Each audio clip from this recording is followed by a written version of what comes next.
Expectation is the ticket or is the trigger for miracles. If you don't expect anything, don't pray. So the fueling of prayers is called expectation. What do I call the fueling of prayers? So when you have expectation, it triggers your attitude towards God and towards anything you do. We are looking at the code subtitle spiritual authority or prophetic authority. We live in a man's world governed by man's idea. But before man was formed, man was created by God. Genesis 2 from verse 7. The Spirit of the Lord breathed into man and gave man life. Life is a function of God, not man.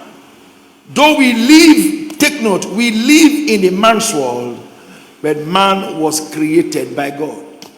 So God is the reason for man. God authored man. So we are not function of men, we are functions of God. Let's not mix that as humans. And number two, no sector has the answer to man's problem. No sector on the earth has the answer to man's difficulties. No auntie or sister or parents has it. In Proverbs 16:25 it says, there's a way that seemeth right unto man, by the end thereof is the way of death. So the ways of men are the ways of death. Let's be conscious of what we offer and who offers it. Take note. What we offer and who offers it.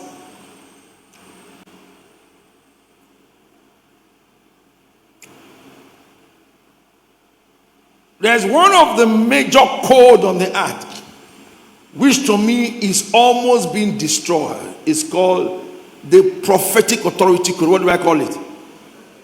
Heavily abused, neglected, and man has been trapped because of that. Heavily trapped.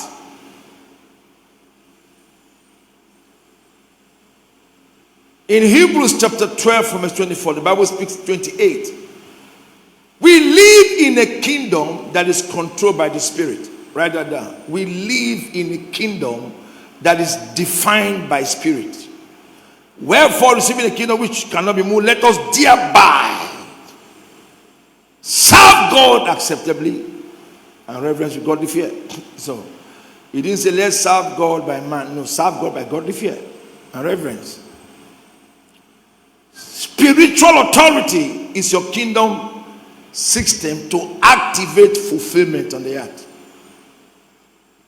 You can't take intervention without spiritual authority. Who is our authority? Our authority is your prophet. It's your oracle. It's your prophetic enforcer. It's also your prophetic empowerer. We need prophetic pushers here to survive this weekend. Ephesians 2 from verse 10 to 12. You can't survive here without prophetic pushers. You can't tell the heart of man, but you can tell the heart of God in your life. Write that down. You can't tell man's heart, but you can tell the heart of God connecting to your life. Prophetic authorities must be activated for your destiny fulfillment. In 1 Samuel 16:13, 1 Samuel 17, 1 to 57, and 1 Samuel 19, 18 to 24. You see a clearer picture there that this guy had no future. As a matter of fact, in verse 10, his family had no value for who he was. Until a man with an oil stumbled into his family. Very casually. Say, is this your children? And they say, yes, sir. He said, now lay down. He began to trace a destiny. He got to 1, 2, 3, 4. He said, no. He said, yeah, these are your kids. He said, no, sir. He said, get me everybody. Then an oil came upon one. The moment that oil came upon that guy in verse 13, destiny erupted. Lift your two hands up. I pray for you. You will not join the crowd. No, you say waste. Great people don't join the crowd. They distinguish themselves from the crowd. Lift your two hands up and react. I said you will not follow the crowd. Multitudes don't make men. Men make multitudes.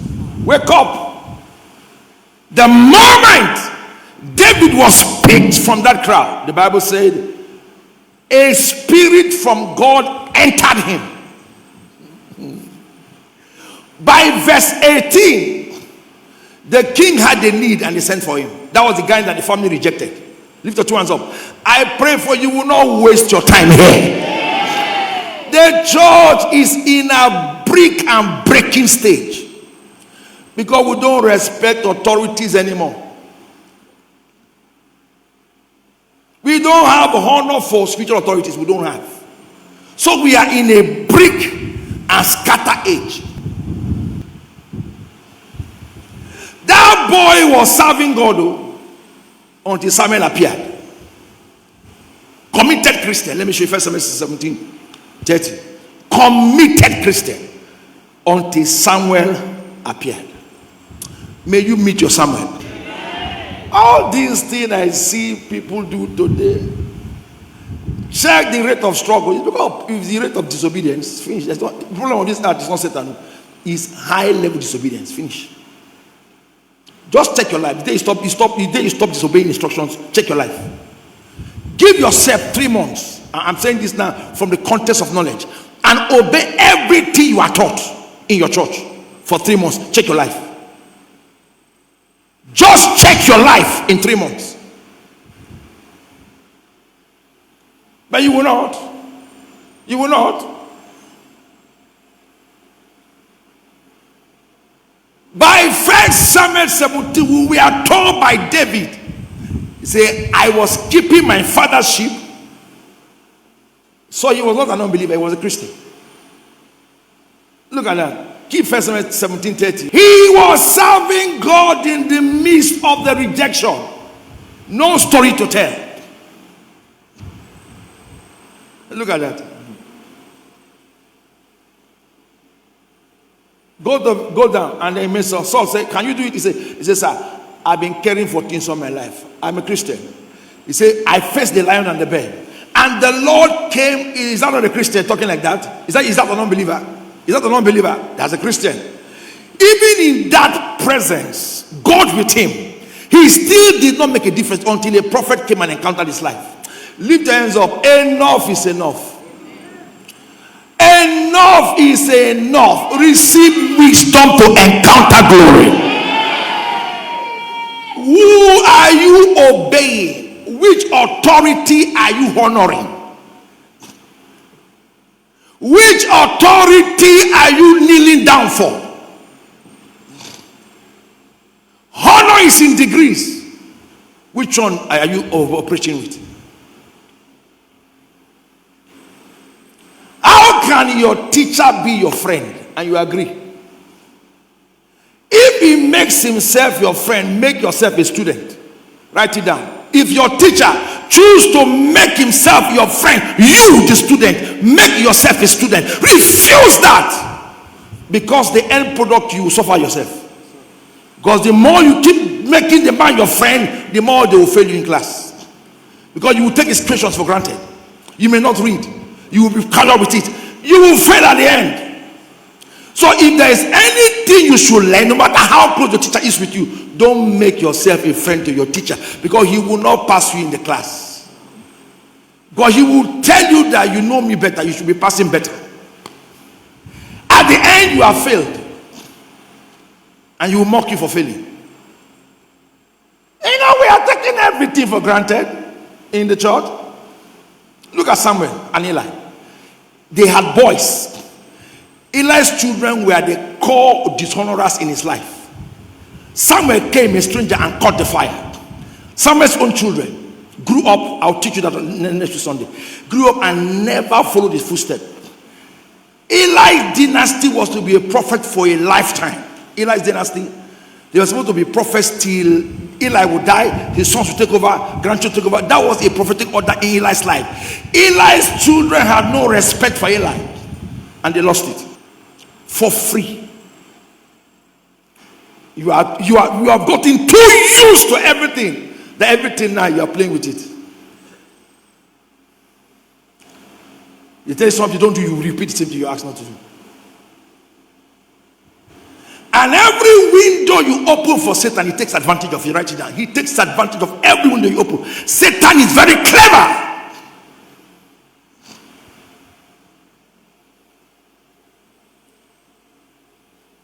Satan is a wise Satan. It's not foolish like you. Because every window you open, it just enters, boom, to hit you. May he not hit you in Jesus' name.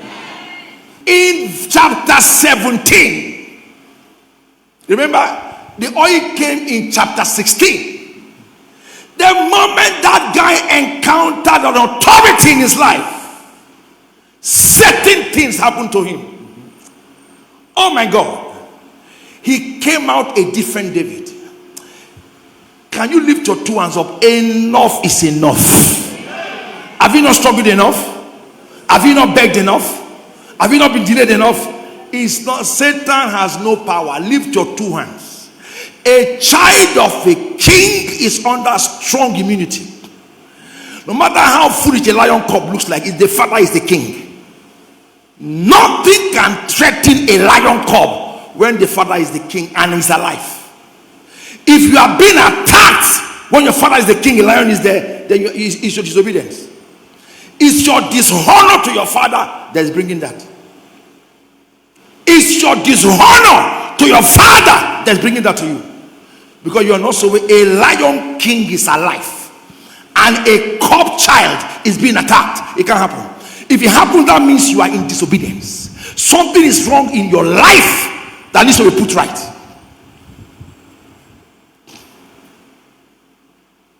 By chapter 17, David has told Goliath, okay, stand up.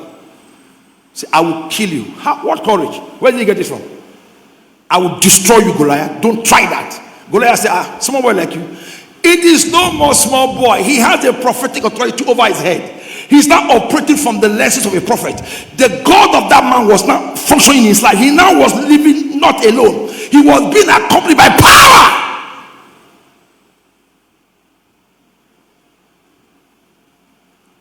By chapter 50, Goliath has come down.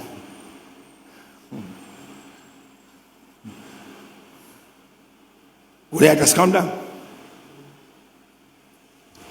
Wake up. God hides your next level in the mouth of a prophet. I like that. He will hide the next level in the mouth of a spiritual authority in your life.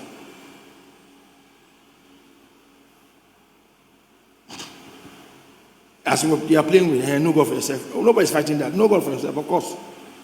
Spiritual authority is heaven's insurance against earthly chaos. We grew up knowing one thing: know God, know church, and know your pastor. We grew up serving. We grew up with that. We grew up in knowing God, serve God in church, and follow a man of God. That's how we grew up. That's why you can't lay hands on my head, except my pastor. You cannot, whether you're pope, you cannot try that. I won't need that for you. We grew up with that culture. That's why we're where we are, serving God today. In 1 Kings 19, 18, 24. Let me begin to build pictures here, and then we'll do some other thing quickly. Are you blessed? David had issues. David had strong issues with Saul. And look at what he did. 1 Samuel 18. 1 Samuel 19, 18, 24. Saul was planning to kill him everywhere. Kill him. David ran to his pastor.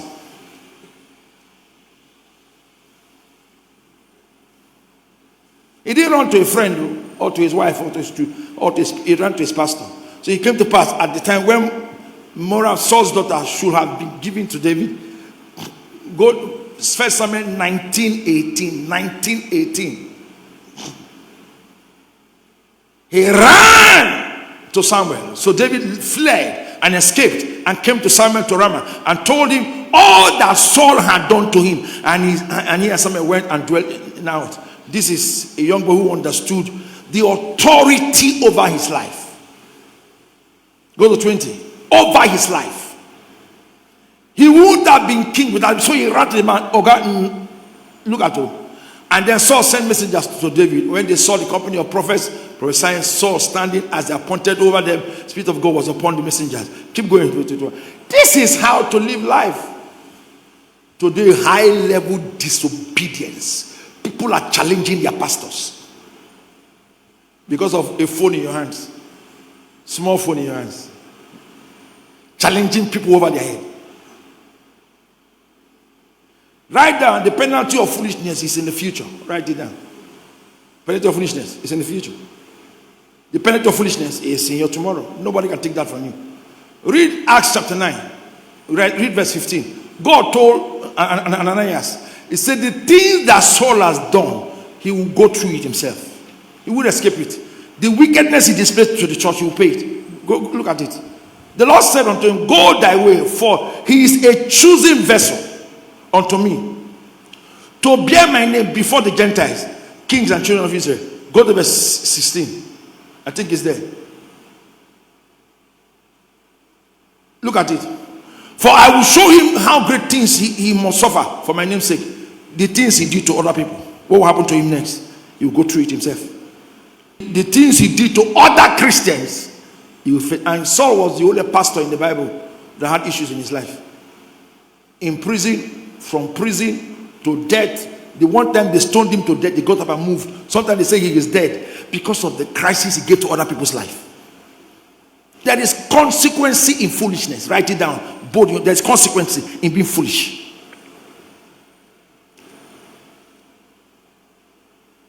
Stop joining the crowd to abuse things that you're supposed to honor.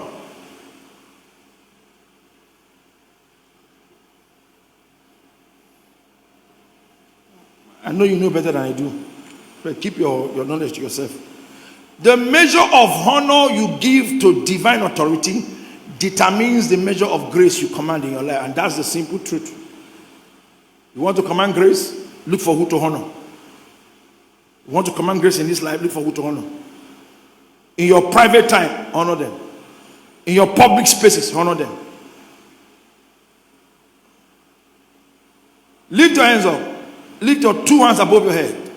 May you not miss the timing of your blessings. May you not miss the timing of your blessings.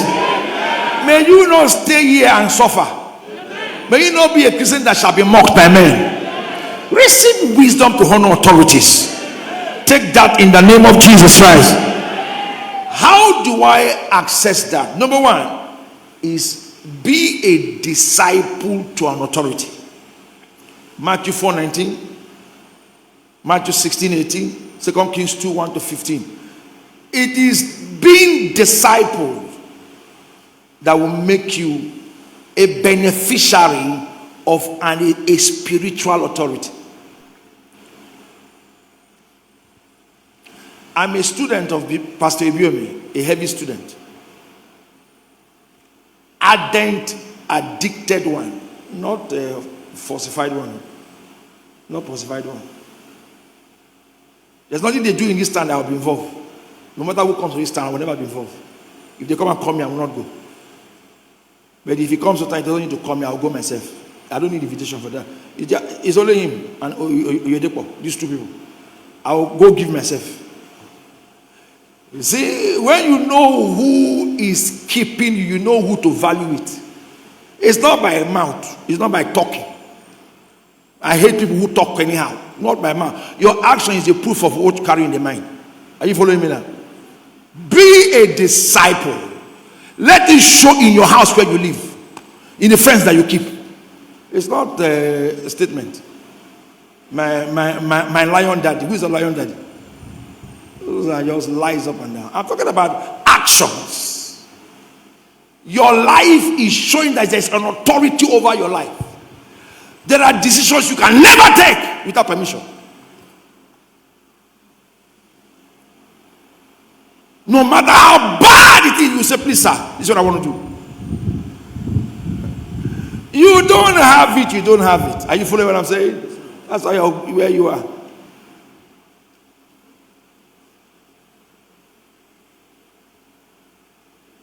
Let me round up, please.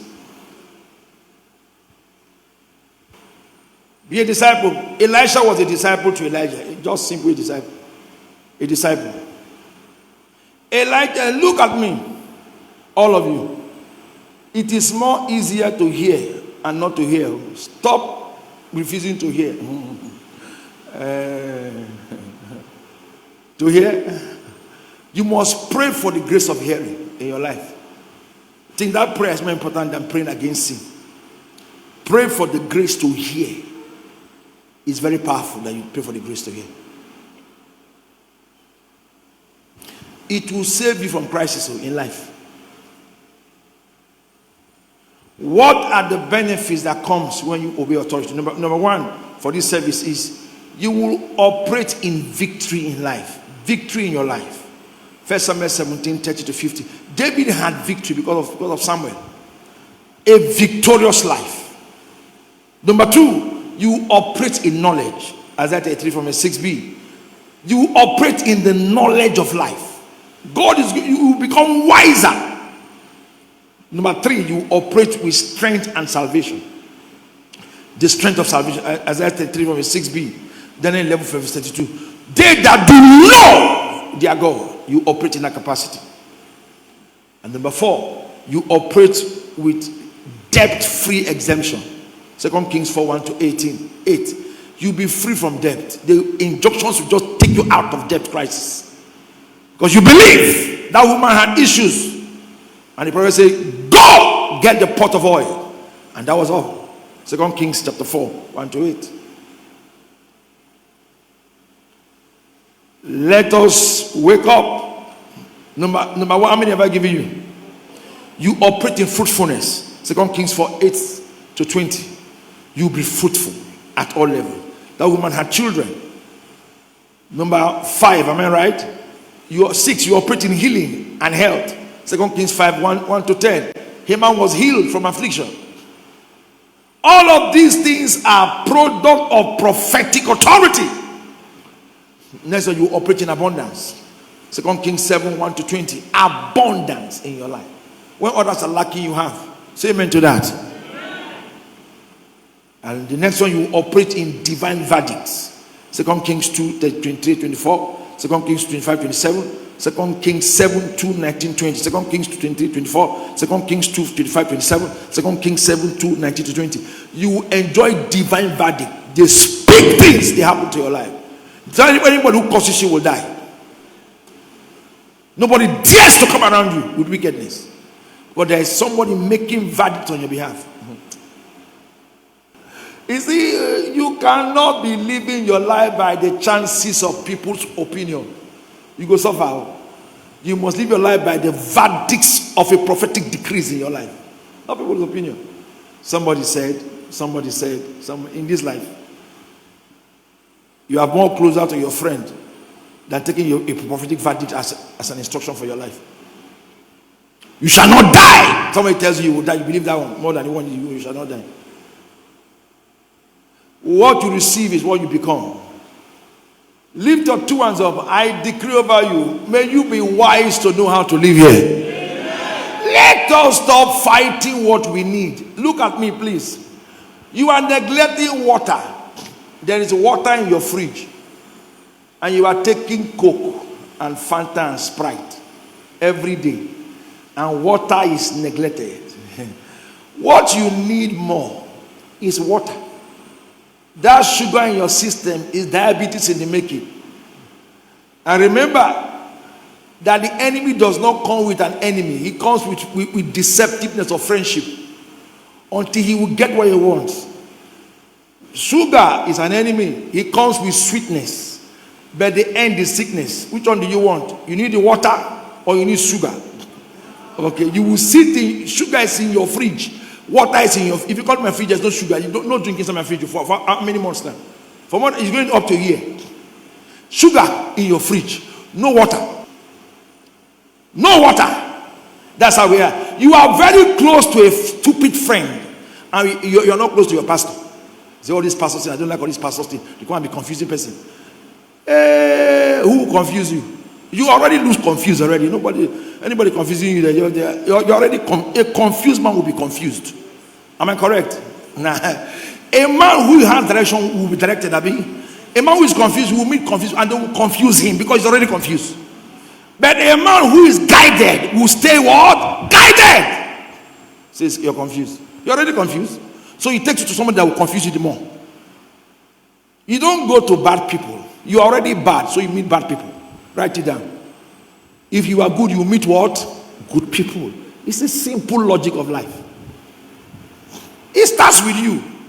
You see a gossiper, who will you meet? It's your kind. Somebody who's quiet, who will you meet? Quiet. Because you hate the talk. And they will not stay close to you. So you can't stay around me. I say, Mommy, it's enough. Get out of here.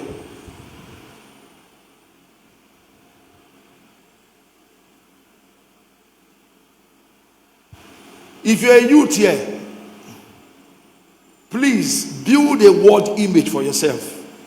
Build a word image, not the world. Word, W-O-R-D, not W-O-R-L-D.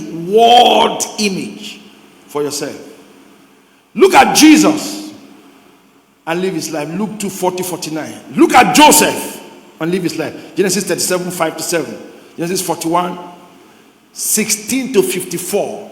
Look at David. 1 Samuel 16:13. Follow these word image lives. What to learn from them? Learn their character, learn their spirituality, and learn how they succeeded with life. If you want to get married, live a word image life. Look at Mary as your prime example. Luke 1:27-45. Choose Mary as your model. Not all these ones who are dressing naked. Choose Mary. Choose Mary as your model. She never wore wig, but she gave birth to Jesus. You that went to all the school, you cannot keep a marriage. You have a PhD in economics, but you cannot economize your marriage. The husband is almost killing you in that marriage. You don't know how to talk, you don't know how to behave, you don't know how to conduct yourself. But you went to school and studied human management. You can't manage a man. The world is mad. You study human management in school, you cannot manage one man in your life. One woman in your life. Use Esther as your example. Esther chapter 2:7-20. Study Esther. Number 3, study the life of Joseph. Genesis 41:45-47. He married one woman and stayed there. Joseph was a boy who talks too much. When he married, he stopped talking. Joseph's wife, Asenath, make him to stop talking anyhow. When you are a single boy, you are a J man. You know what I mean by J man? You know what I mean by J man?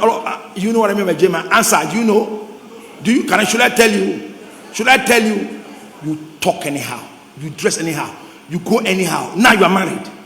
You are still a J man. As you are even in this church now, you are restless.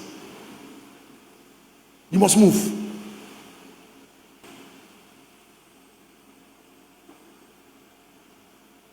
You can even enter here and take your leg and drop on top of chair. J-man. No respect for anybody. Behaving poorly with manners. But you're married. That's how you are doing when you are not married. You are now married, you're still the same person. You sit an open leg. As a man, like this. As a woman, like this.